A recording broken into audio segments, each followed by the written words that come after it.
ತಿರುಗದಂತೆ ಸನ್ನಿವೇಶವನ್ನು ನಿರ್ಮಾಣ ಮಾಡಿದ ಅವಳೇ. ಹೆಸರು ಹೇಳಲಿಕ್ಕಿಲ್ಲ, ಅವಳೇ. ಏಯ್, ಯಾಕೆ ಬಂದೆ? ಪರಿಚಯ ಉಂಟಾ? ಇಲ್ಲ ಅಂತ ಹೇಳುವಾಗಿಲ್ಲ. ಇಲ್ಲವೋ? ಉಂಟು. ಕಣ್ಣು ಬೇನೆಯಾದವನಿಗೆ ಬೆಳಕನ್ನ ನೋಡಿದರೆ ಯಾವ ಹಾನಿಯಾಗುತ್ತದೋ, ಯಾವ ರೀತಿಯ ನೋವಾಗುತ್ತದೋ ಆ ನೋವು ನನಗಾಗುತ್ತಾ ಉಂಟು. ಯಾಕೆ ಬಂದೆ ಹೇಳು. ಅವಳು ಸಾಲುಪತಿ ಕೇಳಿಯ ಕಾಳರಾಯ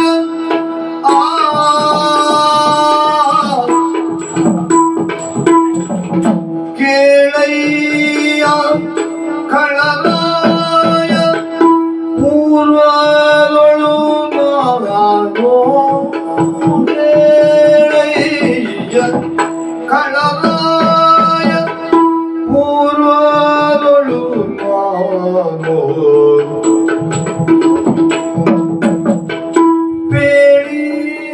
ಬೇಡಿನಂದನಿ ನಿನ್ನ ಬಾಯಲ್ಲಿ ಬಂದಿಯೇನೋ ಬೇಡಿನಂದನಿ ನಿನ್ನ ಬಾಯಲ್ಲಿ ಬಂದಿಯೇನೋ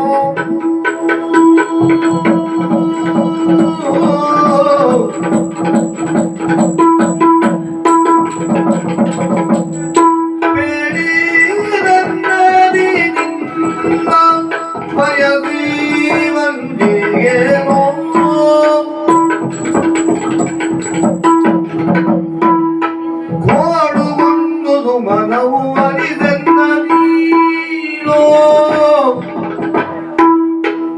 ಕೋಡುಗೊಂಡುದು ಮನವು ಅರಿದೆನ್ನ ನೀನು ಅರಿಸಿನ್ನ ನೀನು ಕೇಳಿಕೊಂಬೆನು ನಿನ್ನ ದೈನ್ಯದಲ್ಲಿ ನಾನು ಕೇಳಿಕೊಂಬೆನು ನಿನ್ನ ದೈನ್ಯದಲ್ಲಿ ನಾನು ಕಳರಾಯ ನೀನು ನೀನು ನೀನು ಕೋಸಾಲ್ವೇಷ, ಏನು? ನಿನ್ನ ಸಿಟ್ಟು ತಪ್ಪಲ್ಲ. ಆ ಅಂದು ನಡೆದ ಘಟನೆ ಸಾಮಾನ್ಯದವನಿಗಾದರೂ ಸಿಟ್ಟನ್ನು ತರಿಸುವಂತದ್ದೇ. ನೀನು ತಪ್ಪು ಒಪ್ಪು ಹೇಳಬೇಕಾದದ್ದಿಲ್ಲ ಇಲ್ಲಿ. ಸಿಟ್ಟು ತುಂಬಾ ಬಂದಿದೆ ಅಲ್ವೇ? ಇದಕ್ಕೂ ಹೆಚ್ಚಿಗೆ ಬರ್ತದೆ. ಅಲ್ಲ, ನಿನ್ನ ಸ್ಥಾನದಲ್ಲಿ ನಾನಿದ್ರು ನನಗೂ ಇಷ್ಟೇ ಸಿಟ್ಟು ಬರ್ತಿತ್ತೋ ಏನು? ಅಂದು ನಡೆದ ಘಟನೆ ನಿನಗೆ ತಲೆ ಎತ್ತದಂತೆ ಮಾಡಿತು ಎನ್ನುವ ಭಾವನೆ ಅಲ್ವೇ? ಅದು ಕೇವಲ ಭಾವನೆ ಅಂತ ನಾನು ಆಡುವುದಿಲ್ಲ. ಅದು ನಡೆದದ್ದು ಸತ್ಯವೇ. ಘಟನೆಗೆ ಕರ್ತೃ ನೀನಲ್ವ? ಅದು ನಿನ್ನ ಭಾವನೆ. ಅದಾಗುವುದಿಲ್ಲ. ಘಟನೆಗೆ ನನ್ನನ್ನು ಕರ್ತೃತ್ವದ ಸ್ಥಾನದಲ್ಲಿ ನೀನು ನಿಲ್ಲಿಸಿದ್ದರಿಂದ ನಿನಗೆ ಹಾಗನಿಸ್ತಾ ಉಂಟು ಭೂಪತಿ. ಒಂದು ಕೈ ಸೇರಿದ್ರೆ ಚಪ್ಪಾಳೆ ಆಗುದಿಲ್ಲ, ಎರಡು ಕೈ ಸೇರಬೇಕಾಗುತ್ತದೆ. ಕೆಲವೊಮ್ಮೆ ಶಬ್ದವನ್ನೇ ಚಪ್ಪಾಳೆ ಅಂತ ಗ್ರಹಿಸುವುದಕ್ಕಾಗುವುದಿಲ್ಲ ಅಲ್ವೇ? ಒಂದು ಕೈಯಲ್ಲಿ ಗೋಡೆ ಬೆಳೆದ್ರು ಚಪ್ಪಾಳೆ ಆಗ್ತದೆ. ಆದ್ರೆ ಅದು ಮಾಡಿದ್ದು ನೀನು ಅಂತ ಹೇಳುದು. ತೊಡೆ ತಟ್ಟಿದ್ರು ಕೆಲವೊಮ್ಮೆ ಹಾಗೆ ಆಗುವುದಲ್ವೇ? ಅದು ಆ ಸ್ಥಾನ ಅಲ್ಲ ಅಷ್ಟೇ. ಈಗ ನಾನು ಚಪ್ಪಾಳೆಯೇ ಆಗಬೇಕು ಅಂತ ಬಯಸಿದವಳು. ಮೊದಲು ನಾವು ಅದನ್ನೇ ಮಾತನಾಡಿದ್ದಲ್ವೋ? ಭೂಪತಿ, ನಿನಗಾದ ಅವಮಾನವನ್ನು ನಾನು ಗ್ರಹಿಸಬಲ್ಲೆ. ಅಂದು ವನದಲ್ಲಿಯೇ ನಿನ್ನ ಮನವು ನನ್ನ ಮನವು ಒಂದೇ ಅಂತ ನಾನು ಭಾವಿಸಿದವಳು, ನೀನು ಭಾವಿಸಿದವನು. ಹೀಗಾಗಿ ಅಲ್ಲಿಗೆ ಹೋದ ನಾನು ಮತ್ತೆ ಬಂದಿದ್ದೇನೆ. ಇದು ನಿನ್ನದು ವಿಷಾದ ಭಾಷಣವ? ವಿಷಾದ ಭಾಷಣ ಅಲ್ಲ, ನಿಜವಾಗಿ ಮನಗೋಳುಗೊಂಡಿದ್ದರಿಂದ ಬಂದಿದ್ದೇನೆ. ವನದಲ್ಲಿ ನೀನು ಆಡಿದವ ಸ್ಮರಕೇಳಿಯಲ್ಲಿ ನಿನ್ನನ್ನು ಸಂತೋಷಗೊಳಿಸಿದ್ದೇನೆ ಅಂತ ನಾನು ಈ ಸಿಟ್ಟನ್ನು ಹಾಗೆ ಭಾವಿಸ್ತೇನೆ. ಸ್ಮರಕೇಳಿಗೂ ಮೊದಲು ಸ್ವಲ್ಪ ಸಿಟ್ಟು ಬೇಕಂತೆ. ನಿಜವಾಗಿ ಹೆಣ್ಣಿಗೆ ಬೇಕಂತೆ, ಈಗ ಗಂಡಿಗೆ ಬಂದಿದೆ. ಇರ್ಲಿ, ತೊಂದರೆ ಇಲ್ಲ. ಏನೋ ನಿನ್ನ ಅನುಭವ ಅಲ್ಲ, ನಾನು ಕೇಳಿದ್ದು ಕೆಲವೊಂದು ಅನುಭವಿಸಿ ಅನುಭವ, ಕೆಲವೊಂದು ಕೇಳಿ ಅನುಭವ, ಕೆಲವೊಂದು ನೋಡಿ ಅನುಭವ, ಅನುಭವದ ವಿವಿಧ ರೀತಿಗಳಲ್ಲಿ ಕೇಳಿ ತಿಳಿದಿತ್ತು. ಈಗ ಗೋಳುಗೊಂಡಿದೆ ಮನವು. ಬಹಳ ಕಾಲ ನಿನ್ನಿಂದ ದೂರವಾಗಿ ನನ್ನ ಮನಸ್ಸು ಗೋಳುಗೊಂಡಿದೆ. ಅಲ್ಲ, ಕೋಳುಗೊಂಡಿದೆ ಮನವು. ಎಂದಿಗೆ ನಾನು ಸಾಲ್ವನನ್ನು ಸೇರ್ತೇನು ಅಂತ ನನ್ನ ಮನಸ್ಸಿನಲ್ಲಿ ದಿನವೂ ದಿನವೂ ಹಂಬಲಿಸುತ್ತಾ ಇದ್ದವಳು. ಅಂದು ಆಡಿದ ಮಾತಿನಂತೆ ಇಂದು ನಿನ್ನೆದುರಿಗೆ ಬಂದು ನಿಂತಿದ್ದೇನೆ. ಓ ಸಾಲ್ವಾ, ಇದು ದೈನ್ಯದಿಂದ ಕೈ ಮುಗಿದು ಕೇಳಿಕೊಳ್ತೇನೆ, ನನ್ನನ್ನು ಮದುವೆಯಾಗಬೇಕು ನೀನು. ನಾನಿಗೆ ಅದು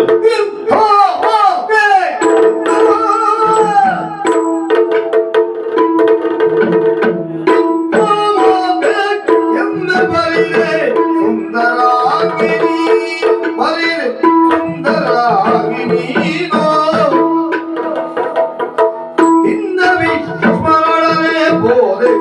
ಬಲ್ಲೆ ಬಲ್ಲೆ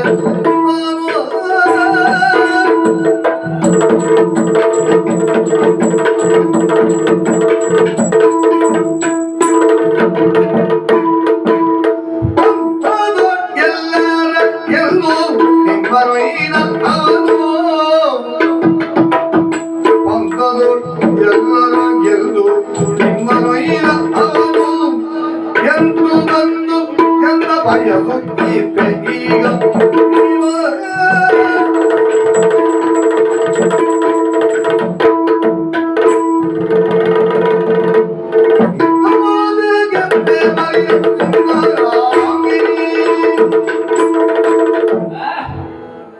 ಯಾರು ಮೆಚ್ಚಲೇಬೇಕು. ಬೆಣ್ಣೆಯಲ್ಲಿ ಕೂದಲು ತೆಗೆದ ಹಾಗೆ ಮಾತು. ಸ್ವಲ್ಪ ಮೃದು ಹೃದಯ ಅಂತ ಆದರೆ ಇಷ್ಟು ಹೊತ್ತಿಗೆ ಹೋಗಿ ತಾಳಿ ಕಟ್ಟಾಗ್ತಿತ್ತು. ನಮಗೆ ತಲೆಯಲ್ಲಿ ಒಂಚೂರು ಬುದ್ಧಿ ಉಂಟು, ಇಲ್ಲ ಅಂತ ಆದ್ರೆ ಸ್ತ್ರೀ ಬುದ್ಧಿ ಪ್ರಳಯ ಅಂತಕ ಅಂತ ಇವಳಲ್ಲಿ ಆಡಿದ್ದೆ ನಾನು. ಅಮ್ಮೆ ಓ ಪ್ರಿಯ, ಎಂತದು? ಅಲ್ಲ, ನಾನು ಪ್ರೀತಿಸ್ತೇನೆ ಪ್ರಿಯ ಅಲ್ವಾ? ಅದೇ ಹೇಳಿಕೊ, ಅದನ್ನ ಹೇಳಿಕೊ. ಓ ಅಂತ ದೊಡ್ಡ ಕೇಳು, ಪ್ರಿಯ ಅನ್ನೋದನ್ನ ಮನಸ್ಸಿನಲ್ಲಿ ಹೇಳು. ನೀನು ಮನಸ್ಸಿನಿಂದ ಪ್ರಿಯ ಅಂತ ಆಡಿದವನಲ್ವೇ? ಅಲ್ವೇ ಅಂದಾಗಿತ್ತು. ಆಡಿದವನಲ್ಲ, ಸರಿ ಉಂಟು. ಆಡಿದ್ದು ಅಂದೌದು, ಇಂದಲ್ಲ. ಇಂದಲ್ವ? ಅಲ್ವೇ ಅಲ್ಲ. ಸ್ವಯಂವರದ ನಿರ್ಮಾಣ ನನಗೆ ಮಾತು ಕೊಟ್ಟವಳು ನೀನು. ಅಂದು ಭೀಷ್ಮ ಬಂದು ರಥ ಏರಿ ಎಂದು ಹೇಳಿದ ಕಾಲಕ್ಕೆ ನಸುನಗುತ್ತಾ ತಂಗಿಯರಿರುವರ ಮಧ್ಯದಲ್ಲಿ ರಥ ಏರಿ ನಿಂತವಳು ನೀನು. ಏನು ಅಲ್ಲ, ಏನಿದ್ದು ಸತ್ಯ. ಆದರೆ ನೀವು ಯಾವ ಭಾವನೆಯಿಂದ ಗ್ರಹಿಸಿದಿರಿ ಅನ್ನೋದು ಅಜ್ಜಿಗತೆ ಹೇಳುವುದಲ್ಲ ನೀವು. ನನ್ನ ಮನಸ್ಸಿನ ವೇದನೆ ತೋಡಿಕೊಳ್ಳುವುದು. ಅಸಹನೀಯ ಸ್ಥಿತಿಯಲ್ಲಿದ್ದೇನೆ. ಇಲ್ಲಿ ಬಂದು ನಿನ್ನದು ಪ್ರಿಯ ನಲ್ಲ, ಉದ್ಯಾನವನ ಅಲ್ಲ, ಇದು ಸಾಲವನ ಆಸ್ಥಾನ. ಏರಿ ನಿಂತು ನಸುನಗುತ್ತ ನಿಂತ ಕಾಲಕ್ಕೆ ಭೀಷ್ಮರನ್ನ ಎದುರಿಸಿದವ ನಾನು. ಅಂಬೆ ಏರಿ ನಿಂತ ಕಾಲಕ್ಕೆ ಭೀಷ್ಮ ಬಂದು ಸ್ವಯಂವರದ ನಿಯಮವನ್ನ ಮುರಿದ ಕಾಲಕ್ಕೆ ಒಂದು ಮಾತು ನೀ ಹೇಳಬಹುದಿತ್ತು. ನಿನಗಾಗಿಯೇ ಅವಕಾಶವನ್ನು ಸಿದ್ಧಪಡಿಸಿಟ್ಟಿದ್ದೆ ನಾನು. ಪರಮ ಸೌಂದರ್ಯಾತಿಶಯದಿಂದ ಮೋಹಿಸುವುದಿನ್ನೊಂದು. ಹೆಡ್ಡ ಅಲ್ಲ ಸಾಲ್ವ. ನಿನ್ನಪ್ಪನಾದಂತಹ ಪ್ರತಾಪ ಸೇನಲ್ಲಿ ಪೂರ್ವದಲ್ಲಿಯೇ ಆಡಿದ್ದೇನೆ. ಹೀಗೊಂದು ಅವಕಾಶವನ್ನು ನಿನ್ನ ಹೆಣ್ಮಕ್ಕಳಿಗೆ ಕೊಡಬೇಕು. ಯಾರಿಗೆ ಮಾಡಿದ್ದು? ಏನ್ ನಿನಗೆ ಚಾಮರ ಹಾಕುವ ಸೇವಕಿಯರಿಗೆ ಅಲ್ಲಲ್ಲ ಸ್ವಯಂವರ? ನಿನಗೆ ಅಲ್ವೋ? ನಿನ್ನ ತಂಗಿಯರಿಗೆ ಅಲ್ವೋ? ನೀನು ಮಾತು ಕೊಟ್ಟಿದ್ದು ನನಗೆ ಅಲ್ವೋ? ಇಷ್ಟು ಅವಕಾಶಗಳಿದ್ದಾಗಲೂ ಭೀಷ್ಮಾಚಾರ್ಯರು ಹೇಳಿದ ಕಾಲಕ್ಕೆ ಎದ್ದು ನಿಂತ ನೀನು. ಇನ್ನು ಭೀಷ್ಮರು ಕೊಂಡೊಯ್ದರು ಬಿಡು, ಆ ಅವಕಾಶವನ್ನು ಕೈಚಲಿದೆ ಅಂತಲೇ ಇಟ್ಟುಕೊಳ್ಳುವ. ಭೀಷ್ಮರನ್ನು ಎದುರಿಸಿದ್ನಲ್ವ ನಾನು. ದುರಪರಾಕ್ರಮ ಈಗ ಭೀಷ್ಮನಲ್ಲಿ ಮಾರಿಹುದೇ ಅಂದು ಮಾತನಾಡಿದ್ದೇನೆ. ಅಷ್ಟು ಇವತ್ತಿವ ಸ್ವರ ಬರಲಿಲ್ಲ ನನಗೆ. ಸ್ವರಕ್ಕೆಷ್ಟು ತೊಂದರೆ ಆಗಿರುತ್ತ. ಆ ಕ್ಷಣಕ್ಕೂ ತಲೆ ತಗ್ಗಿಸಿದ ಕಾಲಕ್ಕೂ ಒಂದು ಮಾತು ಹೇಳಿಲ್ಲ ನೀನು. ಇಂದು ಹಸ್ತಿನಾವತಿಗೆ ಹೋಗಿ ಬಂದ ಮೇಲೆ, ಅಲ್ಲಿಂದ ತಿರಸ್ಕೃತಗೊಂಡ ಮೇಲೆ ಅಲ್ಲಿ ಸಲ್ಲುವುದಿಲ್ಲ, ಅಪ್ಪನ ಮನೆಗೆ ಹೋಗಲಿಕ್ಕಾಗುವುದಿಲ್ಲ, ಇಲ್ಲಿ ಬಂದು ನನ್ನನ್ನು ಸ್ವೀಕರಿಸು. ಎಲ್ಲಿಯೂ ಸಲ್ಲದ್ದು ಇಲ್ಲಿ ಸಲ್ಲುವುದಿಲ್ಲ. ಎಲ್ಲವನ್ನು ಬೀಸಾಡುವುದಕ್ಕೆ ಇದು ಗಂಗಾ ನದಿ ಅಲ್ಲ, ನೆನಪಿರಲಿ. ಏನು ಸಾಲ್ವನ ಆಸ್ಥಾನ. ಯಾವ ಅರ್ಥ ಆಯ್ತಲ್ಲ, ಎಲ್ಲವನ್ನು ಬೀಸಾಡುವುದಂದ್ರೆ ಅರ್ಥ ಸುಟ್ಟದ್ದು ಆಗಿರಬಹುದು. ಅದನ್ನೆಲ್ಲ ಇಲ್ಲಿ ಸ್ವೀಕರಿಸುವ ಹವ್ಯಾಸವು ನನ್ನದಿಲ್ಲ. ನೋಡು, ಹೇಗೆ ಬಂದೆಯೋ ಹಾಗೆ ಹೋದರೆ ಒಳಿತು. ಸಾಲ್ವನ ಆರಾಧಕ ಸೌಂದರ್ಯ ಅಂತ ಆಡಿದ್ದೆ.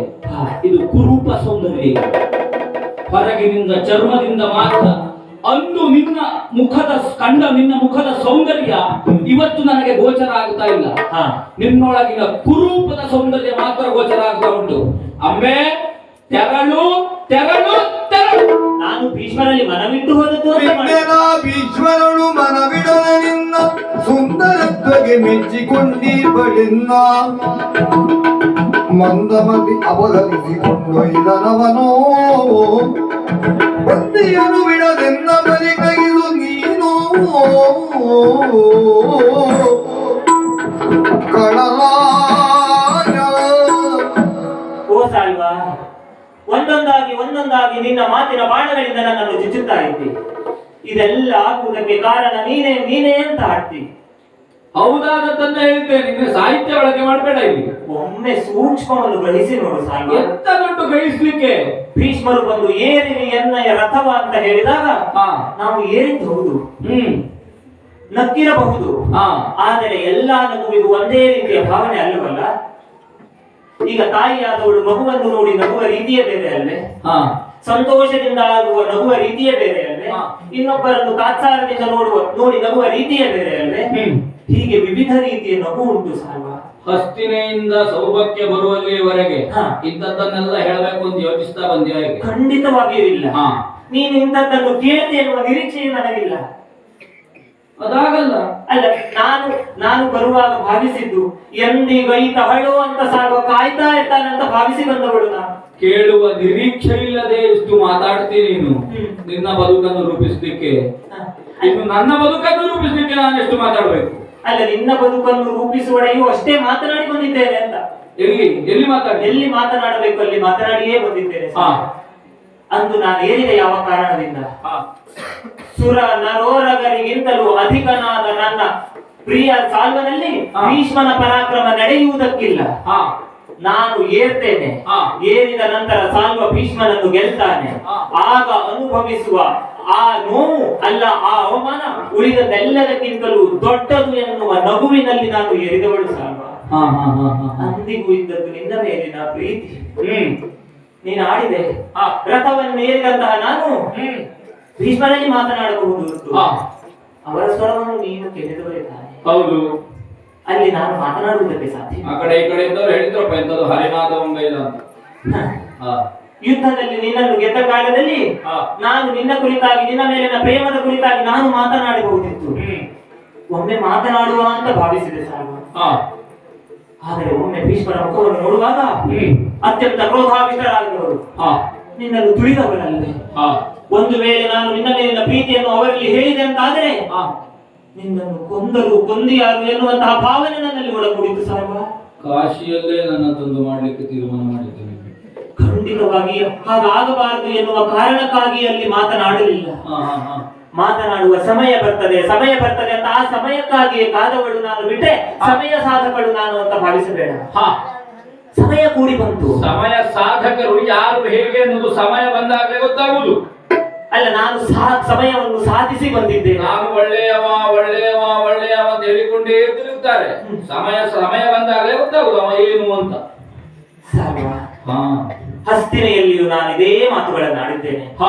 ಭೀಷ್ಮಾಚಾರ್ಯರು ಕರೆದು ನನ್ನಲ್ಲಿ ಆಡಿದರು. ತನ್ನ ಅನುಜನಾದಂತಹ ವಿಚಿತ್ರ ವೀರನನ್ನು ನೀವು ವರಿಸಬೇಕು ಅಂತ. ನನ್ನ ಸಹೋದರಿಯರಿಬ್ಬರು ಅದಕ್ಕೆ ಒಪ್ಪಿದರು. ಒಂದು ವೇಳೆ ಚಕ್ರವರ್ತಿ ಪೀಠದ ಮೇಲೋ ರೂಪದ ಮೇಲೋ ಇನ್ನೊಂದು ಯಾವುದರ ಮೇಲೋ ನನಗೆ ಮನಸ್ಸಿತ್ತು ಅಂತಾದ್ರೆ ನಾನು ಅದನ್ನು ಒಪ್ಪಬಹುದಿತ್ತು. ಆದರೆ ನಾನು ಒಪ್ಪಲಿಲ್ಲ. ನನ್ನ ಮನ ಬೇರೆಯವರಲ್ಲಿ ಅನುರಕ್ತವಾಗಿದೆ ಅಂತ ಅವರಲ್ಲಿ ನಾನು ಆಡಿದೆ. ದಿಟ್ಟತನದಿಂದಲೇ ಅವರಲ್ಲಿ ಮಾತನಾಡಿದವಳು ನಾನು. ನಿನ್ನಲ್ಲಿಗಾಗಿಯೇ ಬರುವ ಹಂಬಲದಿಂದ ಅವರಲ್ಲಿ ಇರುವುದೆಲ್ಲವನ್ನು ನಿವೇದಿಸಿಕೊಂಡೆ. ಸಾಲ್ವಾ, ವನದಲ್ಲಿ ಕೊಟ್ಟ ಮಾತಲ್ವೇ, ನಾಳೆ ನನ್ನ ಅನುಜಯ ರಾರಿಗಿತ್ತರಿಯಲ್ಲಿ ನಾನಿನ್ನು ಓಲೈಸಿ ಒಲಿಸುವೆನು. ಈ ಸಂದರ್ಭಕ್ಕಾಗಿ ನಾನು ಯಾರ್ಯಾರನ್ನೆಲ್ಲ ಓಲೈಸಬೇಕಾಯಿತು ಅವರನ್ನೆಲ್ಲರನ್ನೂ ಓಲೈಸಿದ್ದೇನೆ. ಕೊಟ್ಟ ಮಾತಿನಂತೆ ನಡೆದು ಬಂದಿದ್ದೇನೆ. ಸಾಲ್ವಾ, ನನ್ನನ್ನು ಧಿಕ್ಕರಿಸಬೇಡ. ಭೀಷ್ಮರೊಟ್ಟಿಗೆ ಮನದಿಂದ ನಾನು ಹೋದವಳು ಅಂತ ಭಾವಿಸಬೇಡ. ನನ್ನನ್ನು ಸ್ವೀಕರಿಸು ಸಾಲ್ವಾ, ಸ್ವೀಕರಿಸು. ಇನ್ನೂ ನಿನ್ನ ಮಾತನ್ನ ನಂಬುತ್ತೇನೆ ಎಂದು ಮಾಡಿದ್ಯಾ ಅಂಬೆ?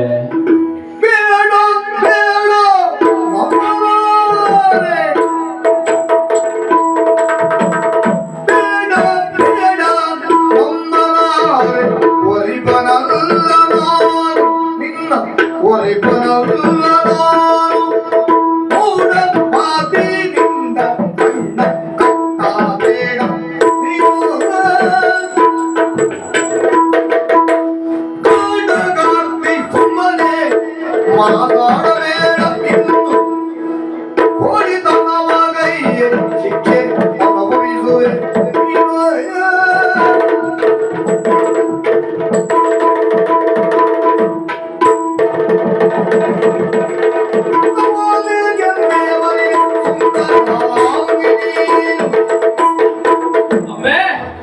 ಅಲ್ವಾ? ಎಲ್ಲೆಲ್ಲಿ ಯಾರೆದುರಿಗೆ ಹೇಗೆ ಮಾತನಾಡಿದರೆ ಕೆಲಸ ಆಗುತ್ತದೆ ಅನ್ನೋದನ್ನ ನಿನ್ನನ್ನ ನೋಡಿ ಕಾಶಿಯ ಹೆಣ್ಮಕ್ಕಳು ಕಲಿಯಬೇಕು. ಇನ್ನು ಹಲವು ದಿನ ನೀ ಕಾಶಿಯಲ್ಲಿ ಇಲ್ಲದೆ ಇದ್ದದ್ದೇ ಒಳ್ಳೆಯದಾಯ್ತು. ನಿನ್ನ ಆದರ್ಶವನ್ನೇ ಹಲವರು ಪಾಲಿಸ್ತಿದ್ರು. ಏನ್ ಹೇಳಿದೆ ನೀನು? ಸುರನರೋರಗರಿಗಿಂತ ಶಕ್ತಿವಂತ ನೀನು ಅಂತ ಆಡಿದೆ. ನೀನು ಭೀಷ್ಮರನ್ನ ಗೆಲ್ಲಬಹುದು, ಹಾಗಾಗಿ ನಾನು ಒಪ್ಪಿದೆ. ಸ್ವಲ್ಪ ಸಮಯದ ಹಿಂದೆ ನಿನಗೆ ಬೇಕಾದದನ್ನು ಮಾತ್ರ ಹೇಳಬೇಡ. ನೀನೇ ಆಡಿದ ಮಾತನ್ನು ನೆನಪಿಸು. ಮುಂದೊಂದು ಯಾವುದಾದರೂ ಸಮಯ ಬಂದ್ರೆ ನೀನಾದ್ರು ಆಡಿದ ಮಾತು ಹೌದಪ್ಪ. ಸಮಯ ಬಂದ್ರೆ ಒಂದು ವೇಳೆ ನೀವು ಸೋತ್ರೆ ಧರಣಿ ಪಾಲಕರಲ್ಲಿ ಸೋತ್ರೆ ಅಂತ ಆಡಿದ್ದೇನೆ. ಆದ್ರೆ ನಾನು ಅಲ್ಲಿಯೇ ಗಟ್ಟಿ ಮಾಡಿದ್ದೇನೆ. ಉಪಮೆ ಕೊಟ್ಟದ್ದೇ ಅದಕ್ಕೆ. ಸಾಗರದಂತೆ ಸೇನೆ ಬರ್ತದೆ, ಆದ್ರೆ ಸಾಗರದಷ್ಟು ದೊಡ್ಡ ಇರುವುದಿಲ್ಲ. ಸುರನರೋರಿಗಿಂತ ನಾನು ಶಕ್ತಿವಂತ ಅಂತ ಆಡಿದ್ದೇನೆ. ನನಗಿಂತ ಶಕ್ತಿವಂತ ಬರಬಾರ್ದು ಅಂತ ಆಡಿದ್ದೇನಾ? ಇಲ್ಲಪ್ಪ. ಅದನ್ನ ನೀನು ಗ್ರಹಿಸಬೇಕಿತ್ತು. ಇನ್ನು ಏನ್ ಹೇಳಿದೆ ನೀನು? ಭೀಷ್ಮನಿನನ್ನ ಕಡಿದು ಚೆಲ್ಲಿದ ಅಂತಾದ್ರೆ ಆ ಭಾವನೆ ಹುಟ್ಟಿದ್ದು ಸತ್ಯ. ಹಾಗಾಗಿ ಅಲ್ಲಿ ಮಾತನಾಡಲಿಲ್ಲ. ದಿಟ್ಟತನದಿಂದ ಭೀಷ್ಮನಲ್ಲಿ ಮಾತನಾಡಿ ಇಲ್ಲಿಯವರೆಗಾಗಿ ಬಂದಿದ್ದೇನೆ. ಖಂಡಿತವಾಗಿ ಹೌದು. ಅಂಬಾ ಕೃಪಾ ಪೂಜಿತ ಮಂಡಳಿಯ ಸದಸ್ಯ ಆಗ್ಲಿಕ್ಕೆ ನನಗೆ ಇಷ್ಟ ಇಲ್ಲ. ಅಂಬೆ, ಇಂದು ನಾನು ನಿನ್ನನ್ನ ಒಪ್ಪಿಕೊಂಡೆ ಅಂತ ಆದ್ರೆ ನೀವೇ ನಾಳೆ ಸೋಮನಗರದಲ್ಲಿ ಹೇಳಿಕೊಂಡು ತಿರುಗ್ತಿ. ನಮ್ಮವರಿಂದ ಆಗಲಿಲ್ಲ, ಭೀಷ್ಮರಲ್ಲಿ ನಾನು ಹೇಳಿ ಬಂದು ನಮ್ಮವರನ್ನ ಕೂಡಿದ್ದೇನೆ. ಇದು ನಾಳೆ ನೀನು ಹೇಳಿಕೊಂಡು ತಿರುಗುವ ಮಾತು. ನಾನು ಹೆಡ್ಡಲ್ಲ, ಏನು ಇಲ್ಲಿ ಕುಳಿತವ, ಸಿಂಹಾಸನದ ಮೇಲೆ ಕುಳಿತವ. ಹಾಗಾಗಿ ಸ್ಪಷ್ಟವಾಗಿ ಆಡ್ತೇನೆ, ಕೇಳು. ಗಾಢ ಗಾತಿ ಇಲ್ಲಿಯವರೆಗೆ ಅದು ಪರಮ ಸುಂದರಿ ಅಂತ ಆಡಿದ್ದೆ, ಎಲ್ಲವನ್ನೂ ಆಡಿದ್ದೆ. ಅದು ಇವತ್ತು ಅದಲ್ಲ. ಗಾಢ ಗಾತಿ ನೀನು.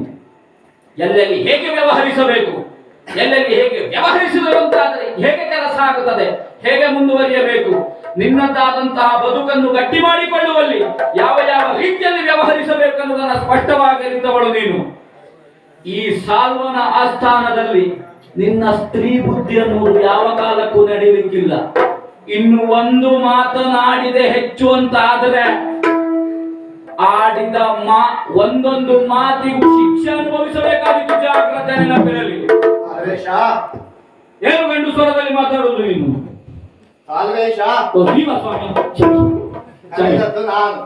ನೀನು ಅವಳಲ್ಲೇ ಮಾತನಾಡ್ತಾ ಇದ್ದೀಯ. ಹಾಗೆ ಈಗ ನಿಮ್ಮಿಬ್ಬರ ಮಧ್ಯದಲ್ಲಿ ನಾನೊಂದೆರಡು ಮಾತನಾಡಬಹುದು. ಆಡ್ತೀರೋ? ಏನದು ಕೇಳು. ಅರಿದಿಗೆ ನಾನು ಜ್ಯೋತಿಷ್ಯ ಗಣಿತವನ್ನು, ಅರಿದಿಗೆ ನಾನು ಜ್ಯೋತಿಷ್ಯ ಗಣಿತಗಳನ್ನು ಪರಿಶೋಧಿಸಲು ನಿಮ್ಮಿಬ್ಬರಿಗೆ, ಪರಿಶೋಧಿಸಲು ನಿಮ್ಮಿಬ್ಬರಿಗೆ ಸರಿ ಬರುತ್ತಿದೆ ಕೂಟ ಗಣಗಳು ತಾವಾಗಿ. ಹರಿದಂಗಳನ್ನು ಬಿಡಬೇಡ. ಹರಿದಿಯ ರಾಮು ಜ್ಯೋತಿಷ ಗಣಿತವನ್ನು ಪರಿಶೋಧಿಸಲು ನಿಮ್ಮಿಬ್ಬರಿಗೆ ಸರಿ ಬರುತ್ತಿದೆ ಕೂಟ ಗಣಗಳು ತಾವಾಗಿ. ಸರಿ ಬರುತ್ತಿದೆ ಕೂಟ ಗಣಗಳು ತಾವಾಗಿ. ಸರಿ ಬರುತ್ತಿದೆ ಕೂಟ ಗಣಗಳು ತಾವಾಗಿ. ಹರಿದಂಗಳನ್ನು ಬಿಡಬೇಡ.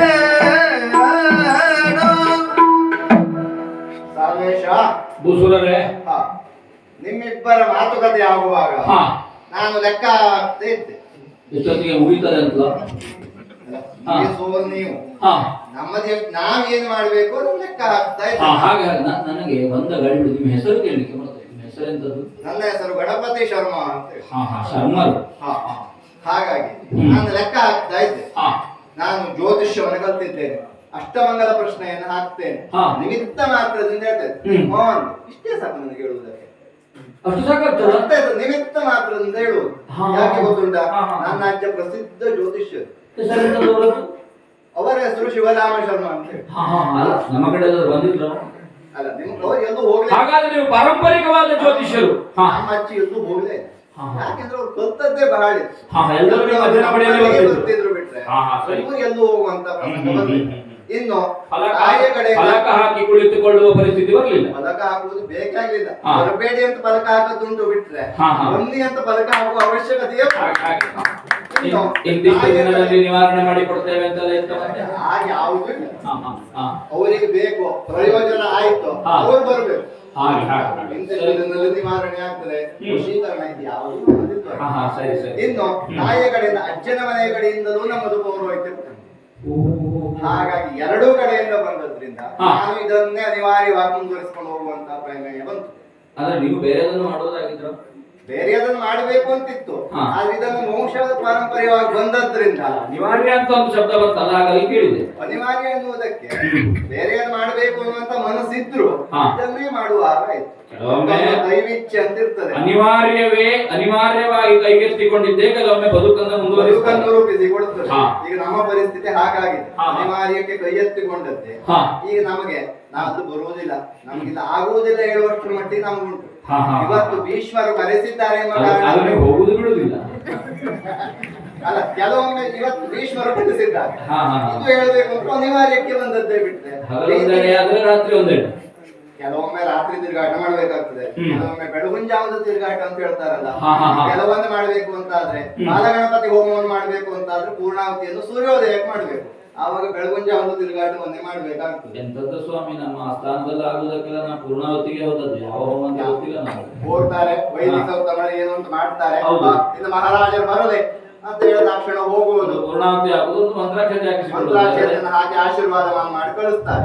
ರಾಜಕೀಯದಲ್ಲಿ ಇದ್ದವರಿಗೆ ಅಷ್ಟಕ್ಕೆ ಹೋದ್ರು ಪುಣ್ಯ ಉಂಟು. ಯಾಕೆ ಆ ವೈದಿಕರು ಮಾಡುವುದು ನಿಮ್ಮ ಪ್ರತಿನಿಧಿಯಾಗಿ ಮಾಡುತ್ತಿರುವಂತಹ ಕಾರ್ಯಕ್ರಮ ಅಲ್ವಾ. ಆದ್ದರಿಂದ ಈಗ ನಾ ಇದನ್ನೆಲ್ಲ ಲೆಕ್ಕ ಹಾಕಿದಾಗ ನಿಮ್ಮಿಬ್ಬರ ರಾಶಿ, ನಕ್ಷತ್ರ, ಕೂಟ, ಗಣಗಳು ಎಲ್ಲವೂ ಸರಿ ಬರುತ್ತಾ ಉಂಟು, ಎಲ್ಲವೂ ಸರಿ ಬರುತ್ತಾ ಉಂಟು. ಈಗ ನನ್ನದು ಯಾವ ಗಣ ಅಂತ ತೀರ್ಮಾನ ಮಾಡಿದ್ರಿ ನೀವು? ನಿಮಿತ್ತ ಮಾತ್ರದಿಂದ ಹೇಳ್ತೇನೆ ಅಂತ ಹೇಳಿದ್ರು. ಎಂತದ್ದು ಗಣ ಬೇಡ, ರಾಶಿ ಬೇಡ, ನಕ್ಷತ್ರ ಬೇಡ, ಹಗರಣವೇ. ನಮ್ಮದು ಯಾವ ಗಣ ಅಂತ ಕೇಳಿದ್ದೀರ ನೀವು? ಅದೇ ನಮಗೆ ಗೊತ್ತಾಗ. ನಿಮಿತ್ತ ಮಾತ್ರ ಅಂತ ಅಷ್ಟು ಆಳವಾದ ಅಧ್ಯಯನವನ್ನು ಮಾಡಿದ್ದೇವೆ. ನಮ್ಮ ಗುರುಗಳು ಅಷ್ಟು ಗಟ್ಟಿ ಇದ್ದಾರೆ, ಗುರುಗಳು ಅಷ್ಟು ಗಟ್ಟಿ ಇದ್ದಾರೆ. ಆದ್ದರಿಂದ ಶಿಷ್ಯನಾದ ನಾನು ಅಷ್ಟು ಗಟ್ಟಿಯಾಗಿ ಸಿದ್ಧನಾಗಿದ್ದೆ. ಕೆಲವೊಮ್ಮೆ ಇದು ಹೇಳುವುದುಂಟು, ರಾಜಾದಿರಾಜ ರಾಜಮಾರ್ತಾಂಡ ಇಂತಹ ರಾಜರು ಅವರಿಗೆ ಗಟ್ಟಿಗೆ ಹಿಡಿಯುವ ನಾನು ಒಂದಿಗೆ ಹೇಳುವುದುಂಟು. ಇವನದೆಂತ ವಿಶೇಷತೆ ಇರುವುದಿಲ್ಲ ಆಗ ನೋಡಿದ್ದು. ಆದ್ದರಿಂದ ನಿಮ್ಮಿಬ್ಬರ ಕೂಟ ಗಣಗಳನ್ನು ನೋಡಿದಾಗ ನೀವಿಬ್ಬರು ವಿವಾಹ ಆದಿರಿ ಅಂತ ಆದರ್ಶ ದಂಪತಿಗಳಾಗ್ತೀರಿ. ಲಕ್ಷ್ಮೀನಾರಾಯಣರಲ್ಲ, ಶಿವ ಪಾರ್ವತಿಯರಲ್ಲ, ಸಾಲುವ ಅಂಬೆ. ಮುಂದೆ ಯಾರಾದ್ರೂ ಹೇಳುವುದಿದ್ರೆ ಸಾಲುವ ಅಂಬೆಯಂತಹ ದಂಪತಿಗಳಿರಬೇಕು. ಸ್ವಾಮಿ, ನಿಮ್ಮ ಮದುವೆಯ ಸಮಯದಲ್ಲೂ ಹೀಗೆ ನಿಮಿತ್ತ ಮಾತ್ರದಲ್ಲಿ ಹೇಳಿದ್ದಾರೆ ಯಾರಾದ್ರು? ನಮ್ಮ ಮದುವೆಯ ಸಂದರ್ಭದಲ್ಲಿ ಅನಿವಾರ್ಯಕ್ಕೆ ಅಥವಾ ಅಷ್ಟೊತ್ತಿಗೆ ಯಾವುದು ಮಾತುಕತೆ ಬೇಕಾಗಲಿಲ್ಲ. ನಮ್ಮ ಅಪ್ಪ ನೋಡಿಕೊಂಡು ಬಂದು ಅಂತಃಪಟದ ಆಚೆ ಅಂತಃಪಟವನ್ನು ಸರಿಸಿದಾಗ ಆಗಲೇ ನಾನು ವಧುವಿನ ಮುಖವನ್ನು ನೋಡಿದ್ದೆ. ಮತ್ತೆ ಮದುವೆ ಆದ್ಮೇಲೆ ನಿಮಿತ್ತ ಪ್ರಶ್ನೆ ಕೇಳುವ ಸಂದರ್ಭ ಬಂತು ಅಂತ ಸಂದರ್ಭ ಇದುವರೆಗೆ ಬರಲಿಲ್ಲ. ಬಂದ್ರೆ ಅದೇನು ಅಂತ ನಿವಾರಣೆ ಮಾಡಿ ಉಳಿದವರ ಜೀವನದ ನೈಮಿತ್ತತೆ ನೋಡುವುದಲ್ಲೇ ಆಯ್ತು. ಅಲ್ಲ, ನಮ್ಮ ಹಣೆಬರ ಆಗುವುದನ್ನೇ ನಮ್ಮ ಮನೆ ಬಗ್ಗೆ ನಮ್ಗೆ ನೋಡುವುದಕ್ಕೆ ಆಗುವುದಿಲ್ಲ.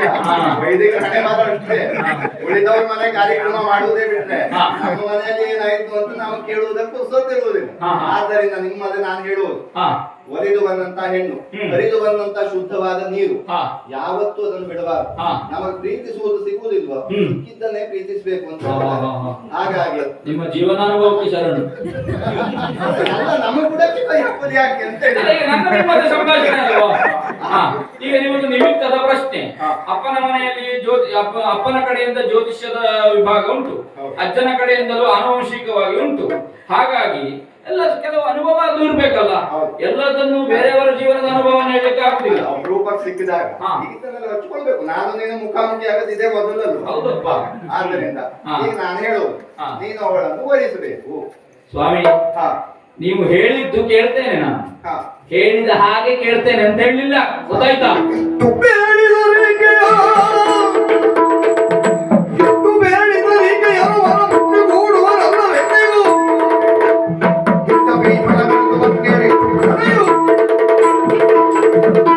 ಏನೋ ಬ್ರಾಹ್ಮಣರು ಆಡಿದ ಮಾತನ್ನು ಕಿವಿಗೊಟ್ಟು ಆಲಿಸಬೇಕು, ವೃತ್ತಿ ಗೌರವ ಕೊಡಬೇಕು, ವರ್ಣ ಗೌರವ ಕೊಡಬೇಕು ಎನ್ನುವುದಾಗಿ ಕೇಳಿದೆ. ಹೇಳಿದ್ದು ಕೇಳಿದೆ, ಹೇಳಿದ ಹಾಗೆ ಕೇಳ್ತೇನೆ ಅಂತಲ್ಲ. ನನಗೂ ಸ್ವಲ್ಪ ಮಾತಾಡಿ ಮಾತಾಡಿ ಆಯಾಸ ಆಗಿತ್ತು, ಅದಕ್ಕೆ ನಿಮ್ಮನ್ನು ಮಾತಾಡಿಸಿದ್ದು. ಎಷ್ಟು ಹೇಳಿದರು, ನನ್ನ ರಾಶಿಯಲ್ಲಿ ಹೇಳಿ, ಗಣದಲ್ಲಿ ಹೇಳಿ, ಯಾವುದರಲ್ಲಿ ಹೇಳಿ, ನಿಮಿತ್ತ ಪ್ರಶ್ನೆಯಲ್ಲಿ ಹೇಳಿ, ಕಣ್ಣಿನಿಂದ ಹೇಳಿ, ಕೈ ನೋಡಿ ಹೇಳಿ, ಯಾವ ರೀತಿಯಲ್ಲಿ ಹೇಳಿದರು, ಎಷ್ಟು ಬೇಳಿದ ರೀಕೆಯನ್ನು ಮನಮುಟ್ಟಿ ಕೂಡೆನು. ಅಂದ್ರೆ ಮನಸ್ಸಿನಲ್ಲಿ ಇಲ್ಲದೆ ಅವಳನ್ನು ಸ್ವೀಕರಿಸ್ತೇನೆ ಅಂತಲ್ಲ, ಕಾಯ ವಾಚ ಮನಸ ಆಕೆಯ ಮೇಲೆ ಯಾವುದೇ ರೀತಿಯಾದ ಭಾವನೆಗಳು ನನ್ನಲ್ಲಿಲ್ಲ. ಯಾಕೆ? ರಥ ಏರಿ ಹೋದ ಭೀಷ್ಮನ ದಿಟ್ಟೆ ಭೀಷ್ಮನ ಕೂಡಿ ಬಂದು ಹೇಳು, ಅದು ನಿಜ. ಹಾಗಾಗಿ ಅವಳನ್ನು ಸ್ವೀಕರಿಸುವುದಿಲ್ಲ. ಸಾಲ್ವಾ, ಯಾಕೆ ಹೀಗೆ ಮಾತಾಡ್ತೀವಿ? ತರುಣಿಯದ ಕೇಳುತ್ತಲೆಂದಳು ಪರರ ವರ್ಷವ ಗೈಯಲಿಲ್ಲೆಂದರದ ಪ್ರಾಣ ನಂಬಿಕೆ ವಿರಜಿಸುವೆನು.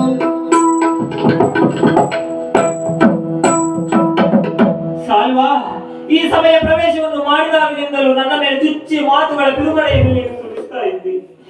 ಮಾತಿಗೂ ಭೀಷ್ಮನೊಟ್ಟಿಗೆ ಹೋಗಿ ಬಂದವಳು, ಭೀಷ್ಮನೊಟ್ಟಿಗೆ ಹೋಗಿ ಬಂದವಳು ಅಂತ ಆಡ್ತಾ ಇದ್ದಿ. ಸೈರಿಸಿದೆ, ಇಷ್ಟು ಹೊತ್ತಿನವರೆಗೆ ಸೈರಿಸಿದೆ ಸಾಲ್ವಾ. ಇನ್ನು ಇಂತಹ ಮಾತುಗಳನ್ನು ಆಡಬೇಡ, ಸೈರಿಸುವ ಶಕ್ತಿ ನನಗಿಲ್ಲ. ಕಾಯ ವಾಚ ಮನಸ ನಾನು ಇನ್ನೊಬ್ಬಳನ್ನು ಬಯಸಿದವಳಲ್ಲ. ಭೀಷ್ಮನೊಟ್ಟಿಗೆ ಹೋಗಬೇಕಾದಂತಹ ಅನಿವಾರ್ಯತೆ ಬಂತು, ಮತ್ತೆ ಮತ್ತೆ ತಿಳಿಸಿ ಹೇಳಿದೆ ಯಾಕೆ ಹಾಗಾಯಿತು ಅಂತ. ಓರ್ವ ಗಂಡಾಗಿ ಮಾತ್ರ ವಿಚಾರವನ್ನು ಮಾಡಬೇಡ ಸಾಲ್ವಾ. ಓರ್ವ ಹೆಣ್ಣಾಗಿ ನನ್ನ ಸ್ಥಿತಿಯನ್ನು ಅರ್ಥ ಮಾಡಿಕೊ. ಅಂದು ನಡೆದಂತಹ ಸ್ಥಿತಿ ಹೇಗಿತ್ತು ಎನ್ನುವುದನ್ನು ಅರ್ಥ ಮಾಡಿಕೊ. ಭೀಷ್ಮನಲ್ಲಿಗೆ ಹೋಗಿ ಪರಿಪರಿಯಾಗಿ ಬೇಡಿಕೊಂಡು ಇಂದು ನಿನ್ನಲ್ಲಿಗೆ ಬಂದಿದ್ದೇನೆ. ಆದರೆ ನನ್ನ ಮಾತುಗಳನ್ನು ನಂಬುವ ಸ್ಥಿತಿಯಲ್ಲಿ ನೀನಿಲ್ಲ. ನಿನ್ನನ್ನು ನಂಬಿಸಬೇಕು ಅಂತಾದರೆ ಮನದಲ್ಲಿ ನೀನೇ ಆಡಿದ್ದಲ್ವೇ ಆಣೆ ಪ್ರಮಾಣವನ್ನು ಮಾಡಬೇಕು ಅಂತ. ಸಾಲ್ವಾ, ಈಗ ಆಣೆ ಪ್ರಮಾಣವನ್ನು ಮಾಡಿ ಹೇಳ್ತಾ ಇದ್ದೇನೆ. ಈ ನಿಂತ ಭೂಮಿಯ ಮೇಲಾಣೆ, ಪರಮ ಪಾವನೆಯಾದ ಗಂಗಾ ಮಾತೆಯ ಮೇಲಾಣೆ, ಅಲ್ಲ ಪವಿತ್ರವಾದ ಅಗ್ನಿಯ ಮೇಲಾಣೆ, ನಾನು ಉಸಿರಾಡುವ ಗಾಳಿಯ ಮೇಲಾಣೆ, ಅಲ್ಲ ಸಾಲ್ವಾ ನಿನ್ನ ಮೇಲಾಣೆ, ನನ್ನ ಮೇಲಾಣೆ, ಇನ್ನೊಬ್ಬರ ಸ್ಪರ್ಶವನ್ನು ನಾನು ಮಾಡಿದವಳಲ್ಲ ಸಾಲ್ವಾ, ಮಾಡಿದವಳಲ್ಲ.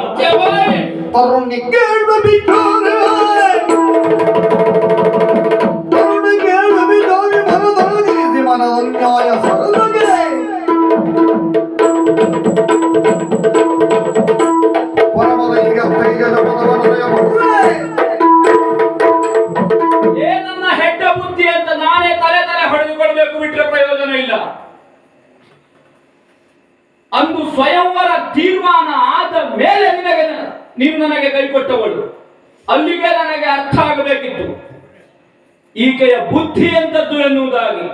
ಆ ಕ್ಷಣಕ್ಕೂ ನನಗೆ ಅರ್ಥ ಆಗದೆ ಹೋಯ್ತಲ್ಲ.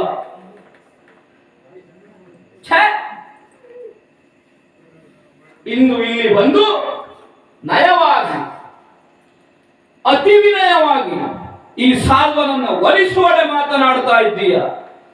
ಅಂಬೆ, ಭೂಮಿಯ ಮೇಲೆ ಪ್ರಮಾಣವ, ಪುಣ್ಯವಂತರನ್ನ ಹೇಗೆ ಈ ಧರಿತ್ರಿ ಹೊರತದೋ ಅದೇ ರೀತಿಯಾಗಿ ಕಡು ಪಾಪಾತ್ಮರನ್ನು ಈ ಧರಿತ್ರಿ ಹೊರತದೆ. ನೆನಪಿಡು, ಅಘನಾಶಿನಿಯಾದ ಗಂಗೆಯ ಮೇಲೆ ಆಣೆ ಹಾಕ್ತಿ, ಪಾಪ ತೊಳೆದುಕೊಳ್ಳುವುದಕ್ಕೆ ಹೋಗುವುದು ಗಂಗೆಯಲ್ಲಿ. ಅಲ್ಲಿ ತೊಳೆದರೂ ನಿನ್ನ ಪಾಪ ಹೋಗ್ಲಿಕ್ಕಿಲ್ಲ, ನೆನಪಿಡು. ಅಲ್ಲಿ ಒಂದು ರೀತಿಯ ಮಾತು, ಇಲ್ಲಿ ಒಂದು ರೀತಿಯ ಮಾತು. ವಿಕಾರ ವ್ಯಾಧಿಯನ್ನು ಮನದಲ್ಲಿ ಹೊಂದಿದವಳ ಹಾಗೆ ಏನಾದರೂ ಆಗಲಿ ಚಕ್ರವರ್ತಿಯ ಪೀಠವೇ ನಿನ್ನನ್ನು ತಿರಸ್ಕರಿಸಿದೆ, ನೆನಪಿಡು. ಈ ಸಾಲ್ವ ಸ್ವೀಕರಿಸಿದಾನೆ ಅನ್ನುವ ಭಾವನೆಯನ್ನು ಮನಸ್ಸಿಂದ ತೆಗೆದು ಹಾಕು. ನೀನು ಮಾತನಾಡುವುದನ್ನು ನೋಡಿದರೆ ನನಗೆ ಅನಿಸ್ತದೆ ಆಚಾರವಿಲ್ಲದ ಸಂಸ್ಕಾರ ಎಂಬ ಶಬ್ದದ ಅರ್ಥವನ್ನರಿಯದ ವ್ಯಭಿಚಾರಿ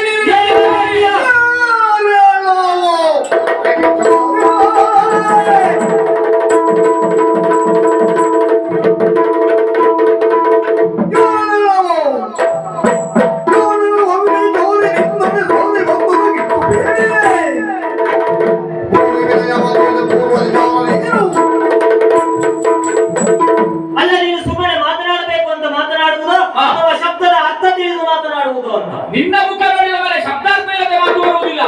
ಸುಮ್ಮನೆ ವ್ಯಭಿಚಾರಿ ವ್ಯಭಿಚಾರಿ ಅಂತ ಆಡ್ತಿ.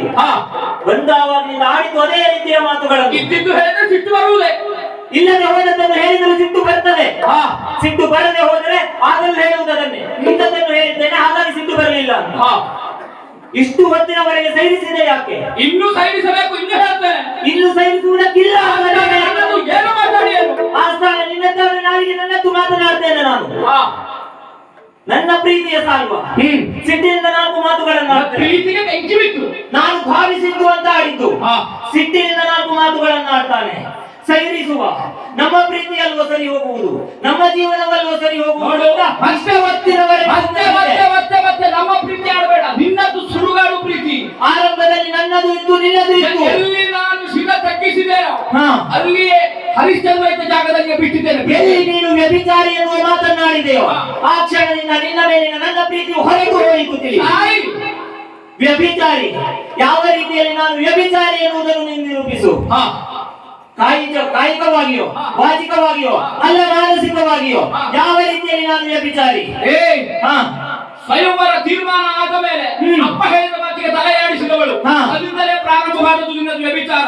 ಸ್ವಯಂವರ ತೀರ್ಮಾನ ಆದ ನಂತರದಲ್ಲಿ ವಿಚಾರದಲ್ಲಿ ನನಗೆ ಮಾತು ಕೊಟ್ಟವಳು. ಪಣಿಗ್ರಹಣ ಆಗುವುದಕ್ಕಿಂತ ಮೊದಲೇ ಕೈ ಮೇಲೆ ಕೈ ಇಟ್ಟು ಭಾಷೆ ಕೊಟ್ಟಿಯ ನೀವು. ನಾನು 1000 ಕೇಳ್ತೇನೆ, ನೀನು ಮಾತು ಕೊಟ್ಟದ್ದು ಯಾಕೆ? ಸ್ತ್ರೀ ಎನ್ನುವವಳು ಚಂಚಲೆ ಎನ್ನುವುದನ್ನು ತಿಳಿದು ನೀವು ನನ್ನಲ್ಲಿ ಮಾತನಾಡುವುದಕ್ಕೆ ತೊಡಗಿದ್ದಲ್ವ? ಪೂರ್ವಗ್ರಹ ಇಟ್ಟು ಸ್ತ್ರೀ ಚಂಚಲೆ ಅಂತ ಏನು ಸ್ವಾತಂತ್ರ್ಯ ಸ್ವೇಚ್ಛೆ ಅಲ್ಲ, ಸ್ವಾತಂತ್ರ್ಯ ವ್ಯವಹರಿಸುತ್ತಿದ್ರೆ ನೀನು ಕರೆದಾಕ್ಷಣ ನಿನ್ನೊಟ್ಟಿಗೆ ಬರ್ತಿದ್ದೆ ನಾನು. ಯಾಕೆ ಬರಲಿಲ್ಲ ಅನ್ನುವಲ್ಲಿ ನನಗೆ ಸ್ವಾತಂತ್ರ್ಯ ಉಂಟು, ಸ್ವೇಚ್ಛಾಚಾರ ಇಲ್ಲ ಅಂತ ನಾನು ಆಡಿದ್ದು. ನಿನ್ನ ಬದುಕಿಗೆ ಎಲ್ಲ ಸನ್ನಿವೇಶವನ್ನು ಕ್ರಿಯಾತ್ಮಕವಾಗಿ ಕಟ್ಟಿಕೊಂಡೇ ನೀನು ಮುಂದುವರೆಯುವಳು. ಅಲ್ಲಿಂದ ನಿನ್ನ ಮಾನಸಿಕ ವ್ಯಾಧಿ ನಿನ್ನದು ನೆನಪಿರಲಿ. ನಾನು ನಿನ್ನಲ್ಲಿ ನೇರವಾಗಿ ನಾನು ನಿನ್ನನ್ನು ಬಂದು ಸೇರ್ತೇನೆ ಅಂತ ಆಡಿದ್ದಲ್ಲವಲ್ಲ. ನೀನು ಬಿದ್ದ ಕಾಲಕ್ಕೆ ಭೀಷ್ಮನಿಂದ ಕೊಟ್ಟಿದ್ದ ಅಂತ ಆದರೆ ಪ್ರಣಯ ಬೇರೆ ಆಗುತ್ತದೆ. ನೀನು ನಿಜವಾಗಿ ಅಲ್ಲಿಯೇ ನನ್ನ ಕೈ ಹಿಡಿದು ಮನದಲ್ಲಿ ನನ್ನ ಗಂಡ ಅಂತ ಒಪ್ಪಿದವಳಾದ್ರೆ ಆ ಕ್ಷಣದಲ್ಲಿ ನೀನು ತಲೆಕೆಡಿದುಕೊಳ್ಳಬೇಕಿತ್ತು. ಅದನ್ನ ಬಿಟ್ಟು ನಗುತ್ತಾ ಭೀಷ್ಮನ ರಥೆಯಲ್ಲಿ ಹೋದವಳು ಮುಂದೆ ಏನಾಗುತ್ತದೆ ತಾನೆ. ಸರಿಯಾದ ಸಮಯದವರೆಗೆ ಕಾದು ನಾನು ಆಡಿದ ಮಾತಿನಂತೆ ಭೀಷ್ಮರನ್ನು ಓಲೈಸಿದ್ದೇನೆ. ಸರಿಯಾದ ರೀತಿಯಲ್ಲಿ ವ್ಯವಹರಿಸಿ ನಿನ್ನನ್ನು ಸೇರುವುದಕ್ಕಾಗಿ ಭೀಷ್ಮರಲ್ಲಿ ಮಾತನಾಡಿ ನಾನು ಬಂದವಳು. ಸುಮ್ಮನೆ ಬಂದದ್ದಲ್ವಲ್ಲ ಎಂಬಲ್ಲಿಗೆ ವಾಚಿಕವಾದಂತಹ ಯಾವ ವ್ಯಭಿಚಾರವೂ ನನ್ನಲ್ಲಿಲ್ಲ. ನೀನಾಡ್ತಿ ಭೀಷ್ಮನ ಕೂಡಿ ಬಂದವಳು ಅಂತ. ಭೀಷ್ಮರನ್ನು ಬಿಡು. ಬರುವಾಗ ಇದೇ ಬ್ರಾಹ್ಮಣರು ಆಡಿದವರು ನನ್ನ ಕೈ ಹಿಡಿದು ನಡೆಸುವಂತ ಒಂದು ರೀತಿಯಲ್ಲಿ ನನ್ನ ಉಪಕಾರಕ್ಕೆ ಆಡಿದ್ದರೇನೋ ಅಲ್ಲ, ನನ್ನನ್ನು ಪರೀಕ್ಷಿಸುವುದಕ್ಕಾಗಿ ಅವರು ಆಡಿದ್ದೇನೋ ಪ್ರಾಜ್ಞರಾದವರು. ನಾನು ಅವರ ಸ್ಪರ್ಶವನ್ನು ಮಾಡಿದವಳಲ್ಲ. ನಾನು ಮುಟ್ಟಿದರೆ ಕೇವಲ ಸಾಲ್ವನನ್ನು ಅಂತ ಆಡಿದ್ದೇನೆ ಎನ್ನುವಲ್ಲಿಗೆ ಮಾನಸಿಕವಾದ ವ್ಯಭಿಚಾರವಾಗಲಿ ಅಲ್ಲ ಕಾಯಿಕವಾದ ವ್ಯಭಿಚಾರವಾಗಲಿ ಯಾವುದೂ ನನ್ನಲ್ಲಿಲ್ಲ. ಅಂಬೆ ಇದೆಲ್ಲ ಹೇಳಬೇಡ ನೀನು. ಇದೆಲ್ಲವನ್ನು ನಾನು ಆಗ್ಲೇ ಹೇಳ್ತೇನೆ. ನಿನ್ನ ಬದುಕನ್ನು ಕ್ರಿಯಾತ್ಮಕವಾಗಿ ಕಟ್ಟಿಕೊಳ್ಳುವುದಕ್ಕೆ ನೀನಾಡುವ ಮಾತು ಪ್ರತಿಯೊಂದನ್ನು ಸಾಲ್ವನಲ್ಲಿಗೆ ಹೋಗಿ ನಿರೂಪಿಸಬೇಕು ಎನ್ನುವ ಕಾರಣಕ್ಕಾಗಿ ಇದನ್ನೆಲ್ಲ ಮಾಡಿದವಳು ನೀನು. ಯಾವ ಕಾಲಕ್ಕೆ ಕೇವಲ ನೀನು ಹೇಳಿದಂತೆ ನನ್ನ ಬದುಕನ್ನು ನಾನು ನಿರೂಪಿಸಿಕೊಳ್ಳುವುದಕ್ಕೆ ಮಾಡಿದ ಹೌದು ಅಂತಾದರೆ ಎಂದಿಗೆ ಭೀಷ್ಮರು ಕಾಯ್ದುಕೊಂಡು ಹೋಗಿ ವಿಚಿತ್ರ ವೀರ್ಯನನ್ನು ಮದುವೆ ಆಗುವಂತ ಆಡ್ತಾರೋ ಆ ಕ್ಷಣದಲ್ಲಿ ಒಪ್ಪಿಕೊಳ್ತಿದ್ದೆ. ರೂಪ ಉಂಟು, ಗುಣ ಉಂಟು, ಕುಲ ಉಂಟು, ಚಕ್ರವರ್ತಿ ಪೀಠ. ನನ್ನ ಜೀವನದ ರೂಪಣೆ ಹೇಗಾಗ್ತದೆ ಎನ್ನುವುದನ್ನು ಆ ಕ್ಷಣದಲ್ಲಿ ಚಕ್ರವರ್ತಿ ಪೀಠಕ್ಕೆ ಹೋದವಳು ನೀನೊಬ್ಬನೇ ಅಲ್ಲ, ನಿನ್ನ 2 ತಂಗಿಯಂದಿರು ಹೋಗಿದ್ದಾರೆ. ಒಪ್ಪಿಕೊಂಡಿದ್ದಾರೆ ಅವರು. ಒಪ್ಪಿಕೊಂಡು ಅದೇ ಹೇಳುವುದು, ಒಪ್ಪಿಕೊಂಡಿದ್ದು ನಿನಗೆ ತೊಂದರೆ ಆದದ್ದು. ಅವರಿಬ್ಬರು ಒಪ್ಪಿಕೊಳ್ಳದೆ ಹೋದ್ರೆ ನೀನು ಚಕ್ರವರ್ತಿ ಪೀಠಕ್ಕೆ ಮದುವೆ ಆಗ್ತಿದ್ದೆ. ಅವರಿಬ್ಬರು ಇದ್ದಾರಲ್ಲ, ನಿನಗೆ ಸಂಪೂರ್ಣ ಸ್ವಾತಂತ್ರ್ಯ ಇರುವುದಿಲ್ಲ ಅಲ್ಲಿ. ಹಾಗಾಗಿ ಇಲ್ಲಿಗೆ ಬಂದದ್ದು ನೀನು. ಇಲ್ಲಿ ಸಾಲ್ವರನ್ನು ಮದುವೆ ಆದ ಅಂತ ಆದ್ರೆ ಇಲ್ಲಿಯ ಸಾರ್ವಭೌಮ ನಾನಾಗ್ತೇನೆ, ಇಲ್ಲಿಯ ಸಂಪೂರ್ಣ ಒಡೆತನ ನನ್ನದು. ಆ ದೃಷ್ಟಿಯಿಂದ ಬಂದವಳು. ಈಗ ನಮ್ಮ ಮೂವರಲ್ಲಿ ಹಿರಿಯ ಯಾರು? ನಾನು ಚಕ್ರವರ್ತಿ ಪೀಠಕ್ಕೆ ನಾನು ವಿವಾಹವಾಗಿ ಹೋದೆ ಅಂತಾದ್ರೆ ನಿನ್ನನ್ನು ಒಳಗೊಂಡಂತೆ ಸರ್ವರು ನನ್ನ ಪಾದಕ್ಕೂ ಆಣತರಾಗಬೇಕಾಗ್ತಿತ್ತು. ಆದರೆ ಒಪ್ಪಿಕೊಳ್ತೇನೆ. ನೀನು ಆದ ಮೇಲೆ ಮತ್ತೊಬ್ಬರನ್ನ ತರಬಾರ್ದು ಅಂತಿಲ್ಲ ಅಲ್ಲಿ. ಅಲ್ಲ ತರುವುದಕ್ಕಿಲ್ಲ. ಪ್ರಥಮವಾಗಿ ನನ್ನನ್ನೇ ವಿವಾಹ ಆಗ್ತಿದ್ದು ಮಾ ಕೊಟ್ಟ ರೀತಿಯೋದೆ ಚಕ್ರವರ್ತಿಯ ಪೀಠಕ್ಕೆ ನೀವು ಸಾಮ್ರಾಜ್ಞಿಯಾಗಿ ಹೋಗ್ತೀಯ ಅಂತ ಭೀಷ್ಮರು ಕೇಳಿದ್ದು. ನಾನು ಆಗುವುದಿಲ್ಲ, ನಾನು ಮನವಿಟ್ಟದ್ದು ಕೇವಲ ಸಾಲ್ವನಲ್ಲಿ ಅಂತ ಹೇಳಿ ಬಂದಿದ್ದೇನೆ. ಅಲ್ಲಿಯೂ ನಾನು ಸ್ಪಷ್ಟವಾಗಿ ನನ್ನ ಮನ ಸಾಲ್ವನಲ್ಲಿಯೇ ಉಂಟು ಎನ್ನುವುದನ್ನೇ ಆಡಿದ್ದೇನೆ. ಮತ್ತೆ ನಿನ್ನ ಕುರಿತಾಗಿ ನಾನು ಆಡುವುದಕ್ಕೆ ಹೊರಟ್ರೆ ನೀನೇ ಮೊದಲಾಡಿದೆ. ನಾನು ಉಪವನಕ್ಕೆ ಬಂದಾಗ ಮೊದಲು ಮಾತನಾಡುವುದಕ್ಕೆ ತೊಡಗಿದ್ದು ನೀನು. ನಾನು ಸಾವಿರ ಮಾತಾಡ್ತೇನೆ. ಅಂದ್ರೆ ನೀವು ಗಂಡು ಎನ್ನುವ ಕಾರಣಕ್ಕೆ ಏನು ನೀನು ನೀನು ಗಟ್ಟಿ ಮನಸ್ಸಿದ್ದ ಇಷ್ಟು ನೀನೇ ಹೇಳಿದ್ಯಾಗ ಪರಮ ಪತಿವ್ರತೆ ಅಲ್ವ ನೀನು. ಇವತ್ತು ಹೇಳಿಕೊಳ್ತಾ ಇದ್ದಾಗ ಇಲ್ಲ ನಿನ್ನ ಬುದ್ಧಿ. ಅದೇ ಬುದ್ಧಿಯಿಂದಲೇ ಮಾನಸಿಕವಾಗಿ ನಿನ್ನನ್ನು ವರಿಸಿದ್ದೇನೆ ಎನ್ನುವ ನೆಲೆಯಿಂದಲೇ ಬಂದವರು. ಮಾನಸಿಕ ಆಗಿದೆ ಅಂತ ನನಗೆ ಅಂದೇ ತಿಳಿದಿಲ್ಲ. ನನಗೆ ಈಗ ಅರ್ಥ ಆದದ್ದು ನಿನಗೆ ಮಾನಸಿಕ ಆಗಿದೆ ಅಂತ. ಮೊದಲೇ ಗೊತ್ತಿದ್ರೆ ಹೋಗ್ತಾ ಇರಲಿಲ್ಲ. ನಿಜವಾಗಿ ನೀನು ಮಾನಸಿಕ ಎನ್ನುವುದು ಅರ್ಥ ಆಯಿತು. ನನ್ನ ಮನಸ್ಸನ್ನು ಅಪಹರಿಸಿದ ಚೋರ ಚಾರ ನೀನು. ಹೆಚ್ಚು ಮಾತನಾಡೋಣ, ಹೆಚ್ಚು ಮಾತನಾಡೋಣ ನಿನ್ನ ಕುಚ್ಚಿ ಕುಚ್ಚಿ ಕಡೆ ನೀಡೋಳೆ ಬಿಸುಡುವೆ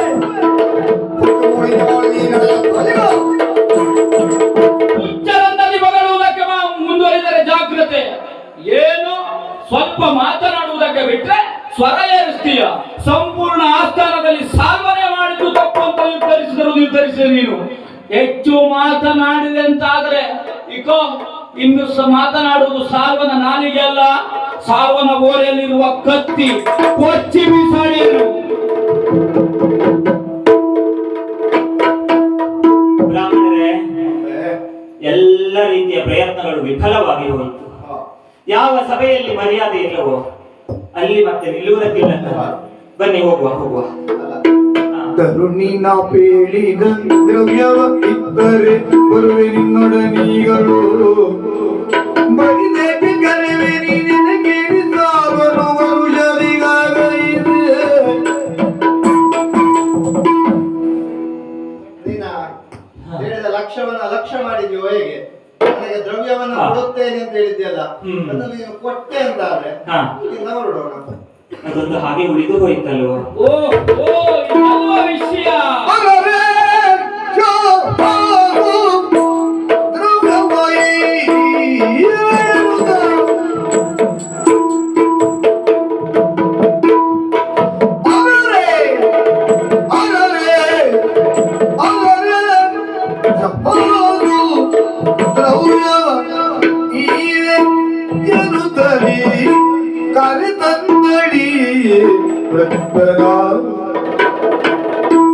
ದ್ರವ್ಯವೈವೆ ಎನ್ನುತ್ತಲಿ ಕರೆತಂದಡಿ ರಕ್ತನ ರಕ್ತನ ರಕ್ತನ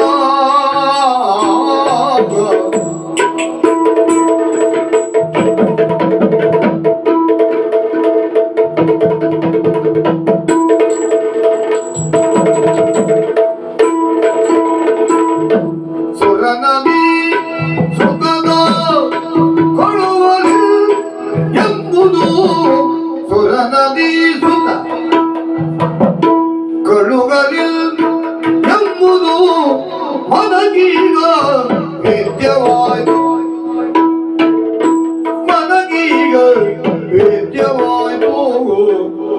ಸುರನದಿ ಸುಖದ ಕಳುಗಲಿ ಎನ್ನುವುದು ಮನಗೀಗ ವೇದ್ಯವಾಯ್ತು. ಮನಗೀಗ ವೇದ್ಯವಾಯ್ತು.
ಎನ್ನ ಮನಗೀಗ ವೇದ್ಯವಾಯ್ತು. ಅರೇ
ಇದಕ್ಕೆ ಶಹಬಾಸು ಅಂತ ಹೇಳಿದೆ, ಮತ್ತೇನು ಹೇಳ್ಬೇಕು? ಇಲ್ಲ ಅಂತಾದ್ರೆ ಸತ್ಯ ಹೊರಬರುವುದಕ್ಕೆ ಬಹಳ ಕಾಲ ಬೇಕಾಗಿದೆ ನೋಡಿ. ಒಂದೊಂದೇ ಅವಶೇಷಗಳು ಹೊರಗೆ ಬರ್ತಾ ಉಂಟು. ಯಾವುದು ಇವರು ಮಾಡಿದ ಕಾರ್ಯದ್ದು, ಏನು ಮಾತಾಡಿದ್ದು ಪರಮ ಪತಿವ್ರತೆ ಭೀಷ್ಮನನ್ನ ನೋಡ್ಲಿಲ್ಲ, ನೀನೇ ಬೇಕು ಅಂತ ಬಂದಿದ್ದೇನೆ. ಈಗ ಅರ್ಥ ಆಯ್ತು ನನಗೆ, ಇದು ನನ್ನನ್ನು ಸೇರಿಸುವುದಕ್ಕೆ ಬಂದದ್ದು. ಇಲ್ಲಿರುವ ದ್ರವ್ಯಕ್ಕೆ ಒಡೆತನವನ್ನ ಸಾಧಿಸುವುದಕ್ಕಾಗಿ. ಹೇಗೂ ನನ್ನನ್ನು ಮದುವೆಯಾದಳು ಅಂತಾದರೆ ಇಲ್ಲಿಯ ಮಹಾರಾಜ್ಞಿ, ಇಲ್ಲಿಯ ಎಲ್ಲ ಸಂಪತ್ತಿಗೂ ಆಕೆ ಅಧಿಕಾರಿ ಎನ್ನುವ ಹಾಗೆ ನನ್ನನ್ನ ಸೇರುವುದಕ್ಕೆ ದ್ರವ್ಯವ ಇವೆ ಎನ್ನುವುದ ಇವರನ್ನು ಕರ್ಕೊಂಡು ಬಂದದ್ದು ಸ್ಪಷ್ಟ ಆಗ್ತಾ ಉಂಟು. ಈಗ ಒಂದು ಎಲ್ಲ ಸನ್ನಿವೇಶದ ಚಿತ್ರಣ ಸಾಲ್ವನಿಗೆ ಸಿಗ್ತಾ ಉಂಟು. ಆ ಸ್ಥಾನಕ್ಕೆ ಪ್ರವೇಶ ಆದಾಗಲೇ ತಿಳಿದಿದ್ದೆ ನಾನು, ಇದು ಸಾಮಾನ್ಯದ ಹೆಣ್ಣಲ್ಲ. ಅಂದು ನಾನು ಕಾಶಿಯಲ್ಲಿ ಮಾಡಿದ ಕಾರ್ಯವೇ ಹಾಳಾಗಿದೆ. ನಮ್ಮ ಆಡು ಭಾಷೆಯಲ್ಲಿ ಮಾತೊಂದುಂಟು, ಬೀದಿಯಲ್ಲಿ ಹೋಗುವುದನ್ನು ಮೈಮೇಲೆ ಹೇಳ್ಕೊಂಡು ಹಾಗೆ ಅಂತ. ಅಂದು ಕಾಶಿಯಲ್ಲಿ ಬೀದಿಯಲ್ಲಿ ಹೋಗ್ತಾ ಇತ್ತು. ಇದು ನನಗೆ ಅರಿವಿಲ್ಲ, ಜಾತಕದಲ್ಲಿ ಗುರುಬಲ ಉಂಟು ಅಂತ ಹೊರಟೆ, ಅಂದೇ ಶನಿ ಪ್ರವೇಶ ಆಗಿತ್ತು ಅಂತ ನನಗೇನು ಗೊತ್ತಿಲ್ಲ. ಮೈ ಮೇಲೆ ಹೇಳ್ಕೊಂಡದ್ದು ಕುತ್ತಿಗೆವರೆಗೊಂದು ಬರಲಿಲ್ಲ. ಕುತ್ತಿಗೆವರೆಗೆ ಬರುವಾಗ ಏನೋ ಒಂದು ಬದಲಾವಣೆ. ದ್ರವ್ಯವನ್ನ ಕೊಡ್ತೇನೆ, ಸಾಗರಲ್ಲಿಗೆ ಸೇರಿಸಿ ಅಂತ ಕರೆದುಕೊಂಡು ಬಂದವಳು ವ್ಯಭಿಚಾರಿ ಅನ್ನದೆ ಇನ್ನೇನು ಹೇಳಬೇಕು. ಅವಳಿಗೆ ಅಲ್ಲ ಹೇಳುವುದು. ಸ್ವಾಮಿ ಬ್ರಾಹ್ಮಣ ರು ಅರ್ಥ ಆಯ್ತಲ್ಲ. ಪರಂಪರಾ ಅನ್ನುವುದು ಜ್ಯೋತಿಷ್ಯರು ಅಪ್ಪನ ಕಡೆಯಿಂದ ಬಂದಿದೆ, ಅಜ್ಜನ ಕಡೆಯಿಂದಲೂ ಬಂದಿದೆ. ನಿಮಿತ್ರ ಮಾತ್ರದಿಂದಲೇ ಹೇಳುವವರು. ನಾಚಿಕೆ ಆಗುವುದಿಲ್ಲ ನಿಮಗೆ. ಮಂತ್ರಾಧೀನಂತು ದೈವತಂ, ದೈವ ಆವಾಹನೆ ಆಗುವುದಕ್ಕೆ ಕಾರಣೀಕರ್ತರು ನೀವು. ಕೈ ಮುಗಿದು ಆಸನ ಕೊಡ್ತಾರೆ, ಪಾದ ತೊಳೆದು ನೀರು ಕುಡಿಯುತ್ತಾರೆ. ನೀವು ಹೀಗೆ ಮಾಡಬಹುದು. ಆಕೆ ದ್ರವ್ಯವನ್ನ ಕೊಡ್ತೇನೆ, ದ್ರವ್ಯದ ಆಸೆ ತೋರಿಸಿದ ಕಾರಣಕ್ಕೆ ಇಲ್ಲಿವರೆಗಾಗಿ ಕರೆದುಕೊಂಡು ಬಂದಿದ್ದೀರಿ. ಸುರ ನದಿ ಸುತ ಕಳುಹಲಿಲ್ಲ ಎನ್ನುವುದಕ್ಕೆ ಸ್ಪಷ್ಟ ಸ್ಪಷ್ಟ ಸ್ಪಷ್ಟ. ಬ್ರಾಹ್ಮಣ ರು ಇನ್ನಾದರೂ ಇಲ್ಲಿ ಬಿಟ್ಟು ಇನ್ನೊಂದೆಡೆ ಇಂತಹ ಕಾರ್ಯ ಮಾಡಬೇಡಿ. ಈಗಲೇ ಓರೆಯಲ್ಲಿರುವ ಖಡ್ಗವನ್ನ ಸೆಳೆದು ಕೊಚ್ಚಿ ಬೀಸಾಡುತ್ತಿದ್ದೇನೆ. ಬ್ರಹ್ಮಹತ್ಯಾ ದೋಷಕ್ಕೆ ಮತ್ತೆ ಕಾಶಿಗೆ ಹೋಗ್ಲಿಕ್ಕೆ ಸಾಧ್ಯ ಇಲ್ಲ. ನನಗೆ ಹೋಗುವ ಮನಸ್ಸು ಇಲ್ಲ. ನಿಮಗೆ ಗೌರವ ಕೊಟ್ಟಲ್ಲ, ನಿಮ್ಮ ನಿಮಿತ್ತ ಜ್ಯೋತಿಷ್ಯಕ್ಕೆ ಗೌರವ ಕೊಟ್ಟಲ್ಲ, ಹೆಗಲಲ್ಲಿ ತೂಗಾಡುವ ಯಜ್ಞೋಪವೀತಕ್ಕೆ ಗೌರವ ಕೊಟ್ಟು ಬಿಡ್ತೇನೆ. ಇನ್ನು ಅರೆ ಕ್ಷಣ ನೀವಿಬ್ಬರು ಆ ಸ್ಥಾನದಲ್ಲಿ ನಿಂತೀರಿ ಅಂತ ಆದ್ರೆ ದಿಕ್ಕು ಬದಲಾಗಿದ್ದು ನಿಮ್ಮ ಜೀವನದ ನೆನಪಿನಲ್ಲಿ. ಇನ್ನೊಂದು, ನಾನಿಲ್ಲಿಂದ ತೆರಳಿದ ಮೇಲೆ ನನ್ನ ಬಗ್ಗೆ ಮಾತಾಡಿದ್ರು ಜಾಗೃತಿ. ಮೊದಲೇ ಹೇಳ್ತೇನೆ,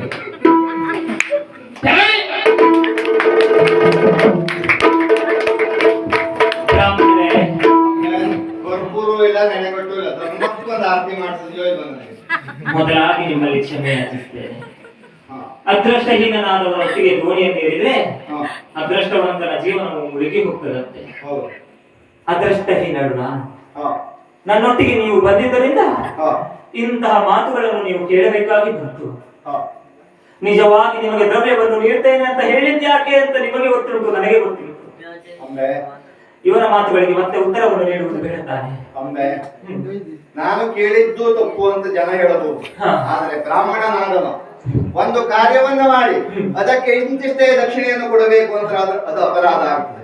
ಆದ್ರೆ ಒಬ್ಬ ಕೊಡ್ತೇನೆ ಅಂತ ಹೇಳಿದ್ದನ್ನ ಅದು ಕೇಳಬಾರ್ದು ಅಂತ ಯಾವ ಶಾಸ್ತ್ರದಲ್ಲಿ ಇಲ್ಲ. ಹೌದು ಸ್ವಾಮಿ. ಇವ ಹೇಳೋದನ್ನಲ್ಲ, ಕೆಲವಷ್ಟಕ್ಕಾದ ಉತ್ತರವನ್ನು ಕೊಡಬೇಕು. ಇವ ಹೇಳಿದ್ದೇನು, ಬ್ರಾಹ್ಮಣ ಬಂದಾಕ್ಷಣದಲ್ಲಿ ಹಾ. ನಿಮಗೆ ಪಾದ್ಯಕ್ಕೆ ಪಾದ್ಯವನ್ನು ನೀಡಿದ್ದೇನೆ, ಉದರಾಗ್ನಿಗೆ ಮಧುಪರ್ಕವನ್ನು ನೀಡಿದ್ದೇನೆ ಅಂತ ಹೇಳುವುದನ್ನು ನೋಡಿದ್ರೆ ಹಾ. ಒಬ್ಬ ಸಂಸ್ಕಾರವಂತ ಅಂತ ಮಾಡಿದೆ. ಆಮೇಲೆ ಬ್ರಾಹ್ಮಣ ಅಂತ ಕರೆದು ಹೋದನಲ್ಲ, ಯಜ್ಞೋಪವಿತ ತೂಗಾಡುತ್ತಾ ಉಂಟು ಅಂತ ಹೇಳಿದ. ಅದನ್ನ ಧರಿಸುವುದು ತೂಗಾಡುವುದಲ್ಲ. ಇವನಿಗೆ ಅದು ಇದ್ದಿದ್ದಿದ್ರೆ ಇವನಿಗೆ ಗೊತ್ತಾಗ್ತಿತ್ತು. ಜನ್ಮನೆ ಜಾಯತೆ ಜಂತು ಕರ್ಮಣೆ ಜಾಯತೆ ದ್ವಿಜ ವೇದವ್ಯಾಸ ವಿಪ್ರ ಬ್ರಹ್ಮಜ್ಞಾನೇತು ಬ್ರಾಹ್ಮಣ ಅಂತ ಹೇಳಿದ್ರು. ವೇದವ್ಯಾಸವನ್ನು ಮಾಡಿದಾಗ ವಿಪ್ರನಾಗ್ತಾನೆ, ಬ್ರಹ್ಮಜ್ಞಾನವನ್ನು ಸಂಪಾದಿಸಿದಾಗ ಮಾತ್ರ ಬ್ರಾಹ್ಮಣನಾಗ್ತಾನೆ. ಅಂತಹ ಬ್ರಾಹ್ಮಣನಾದಂತಹ ನಾನು ಇನ್ನು ವಂಶ ಪಾರಂಪರ್ಯದ ಬಗ್ಗೆ ಮಾತನಾಡಿದ. ಇವನಿಗೆ ಹಿಂದುಂಟ ಮುಂದುಂಟ, ಇವನ ವಂಶವನ್ನೇ ನಾನು ತಿರುಗಿ ಕೇಳಿದೆ ಅಂತ ಆದ್ರೆ ಇವನಲ್ಲಿ ಏನಾದ್ರೂ ಹೇಳುವುದಕ್ಕೆ ಸಾಧ್ಯ ಉಂಟ? ಬಿಡು, ಅವನ ವಿಷಯವನ್ನು ಕೇಳಿ ಯಾವುದಕ್ಕೂ ಅರ್ಥ ಇಲ್ಲ. ಈಗ ನಾನಾಡಿದ ಒಂದು ಮಾತು ಹಾಗೆ ಉಳಿದು ಹೋಗ್ತದಲ್ಲ. ಈಗ ನನ್ನ ಆಭರಣವನ್ನೇ ಕೊಡ್ತೇನೆ ಸ್ವಾಮಿ, ಇರುವ ಎಲ್ಲ ಆಭರಣಗಳನ್ನು ತಾವು ಸ್ವೀಕರಿಸಬೇಕು. ಅಂಬೆ, ನಿನ್ನಿಂದ ಆಭರಣವನ್ನು ಸ್ವೀಕಾರ ಮಾಡಿ ಮುಂದೆ ನಾನು ಅದು ಯಾವುದೋ ಧರ್ಮ ಕಾರ್ಯಕ್ಕೆ ವಿನಿಯೋಗವನ್ನು ಮಾಡಿದೆ ಅಂತ ಆದ್ರೆ ಅಂಬೆಯ ಕಣ್ಣೀರಿನಿಂದ ಬಂದಂತಹ ಆ ಆಭರಣ ಅದು ಮುಂದೆ ಯಾವುದಾದ್ರೂ ಧರ್ಮ ಕಾರ್ಯಕ್ಕೆ ವಿನಿಯೋಗ ಆಗುವಂತಹ ಸಂದರ್ಭದಲ್ಲಿ ಅಲ್ಲಿಯೂ ಮುಂದೆ ಯಾವುದಾದ್ರೂ ಚ್ಯುತಿ ಬಂದು ಖಂಡಿತವಾಗಿ ಹಾಗೆ ಭಾವಿಸಬೇಡಿ. ನಾನು ಈ ಆಭರಣವನ್ನು ಕೊಡುತ್ತಿರುವುದಕ್ಕಾಗಿ ಕಣ್ಣೀರು ಹಾಕುತ್ತಿರುವುದು ಖಂಡಿತವಾಗಿ ಅಲ್ಲ. ನೀವು ಈ ಆಭರಣವನ್ನು ಸ್ವೀಕರಿಸಬೇಕು. ಯಾಕೆ? ಈ ಅಂಬೆಯನ್ನು ನಿಮ್ಮ ಮಗಳಾಗಿ ಕಾಣಬೇಕು. ನೀವು ನಿಮ್ಮ ಮಗಳು ಒಬ್ಬರಿಗೆ ಮಾತನ್ನು ಕೊಟ್ಟಳು ಅಂತಾದರೆ ಅದನ್ನು ನಡೆಸುವುದಕ್ಕಾಗಿ ಅಂತಹ ಸ್ಥಿತಿಯಲ್ಲೂ ಸಿದ್ಧಳು ಎನ್ನುವುದನ್ನು ನೀವು ನಿರೂಪಿಸಬೇಕು. ಖಂಡಿತವಾಗಿ ಕಷ್ಟದ ಸ್ಥಿತಿ ನನಗುಂಟು. ಈ ಸ್ಥಿತಿಯಲ್ಲಿ ನಾನು ನಿಮಗೆ ಆಭರಣವನ್ನು ಅಲ್ಲ, ನಾನು ಹೇಳಿದ ದ್ರವ್ಯವನ್ನು ಕೊಡದೆ ಹೋದೆ ಅಂತಾದ್ರೆ ನಾನು ಆಡಿದ ಒಂದು ಮಾತು ಹಾಗೆಯೇ ಉಳಿದು ಹೋಗ್ತದೆ. ನಿಮ್ಮ ಮಗಳ ಮಾತನ್ನು ಸುಳ್ಳಾಗಿಸಬಾರದು. ಖಂಡಿತವಾಗಿ. ಅಷ್ಟೇ ಅಲ್ಲ, ನಿಮಗೆ ಮನೆಯಲ್ಲಿ ಯಾವೆಲ್ಲ ಸವಲತ್ತುಗಳು ಉಂಟು ಅಂತ ನನಗೆ ತಿಳಿದಿಲ್ಲ. ನಿಮಗೆ ಮಕ್ಕಳಿದ್ದರೆ ಅವರ ವಿವಾಹಕ್ಕೋ ಅಲ್ಲ ಇನ್ಯಾವುದೋ ನೀವು ಆಡಿದ ಅನಾರೋಗ್ಯ